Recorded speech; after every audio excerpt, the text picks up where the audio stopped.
নমস্কার বন্ধুরা, issue story স্টুডিওতে আপনাদের স্বাগত জানাচ্ছি। আপনাদের সামনে আমি উপস্থাপন করছি সিংহ ও ছাগলের ঝগড়া নামক ঈশপের একটি নীতিমূলক গল্প। তো চলুন বন্ধুরা, এবার শুরু করা যাক। গ্রীষ্মের দিন, প্রখর সূর্যতাপ। একটি সিংহ আর একটি ছাগল তৃষ্ণার্ত হয়ে পাহাড়ের এক ঝর্ণায় জল খেতে গেল একই সময়ে। সিংহ আগে জল খেতে চায়, ছাগল বলল আমি বেশি তৃষ্ণার্ত, আমি আগে জল খাবো। কে আগে জল খাবে এই নিয়ে বেঁধে গেল তাদের মধ্যে তুমুল ঝগড়া। সিংহ হুংকার দিয়ে বলল আমি আগে জল খাবই। ছাগল তার দাড়ি নেড়ে বলল না আমি। ঝগড়া করতে করতে সিংহ আর ছাগল তাদের তৃষ্ণার কথা ভুলে গেল। প্রধান হয়ে উঠল তাদের ঝগড়া।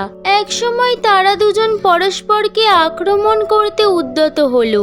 একদল শকুন তখন হাজির হয়েছে পাহাড়ের চূড়োয়। তারা জানে আক্রমণ হলে কেউ না কেউ মরবেই, আর সেই মৃতদেহ নিয়ে তাদের হবে ভোজ। পরস্পরকে আক্রমণের মুখে ওদের দুজনারই নজরে পড়ল বসে থাকা শকুনের দলকে। তা দেখে দুজনেই থমকে দাঁড়ালো।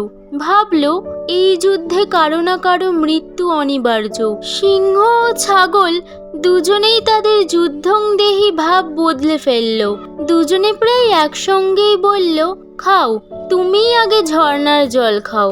নীতি কথা, তুচ্ছ বিষয়ে ঝগড়া করে প্রাণ দেওয়া বা নেওয়া বুদ্ধিমানের কাজ নয়। এখানেই শেষ হলো গল্পটি ভালো লেগে থাকলে লাইক এবং শেয়ার করুন। এরকম আরও অনেক নীতিমূলক গল্প শুনতে হলে চ্যানেলটিকে সাবস্ক্রাইব করুন এবং নিজের মতামত কমেন্ট সেকশনে জানাতে ভুলবেন না।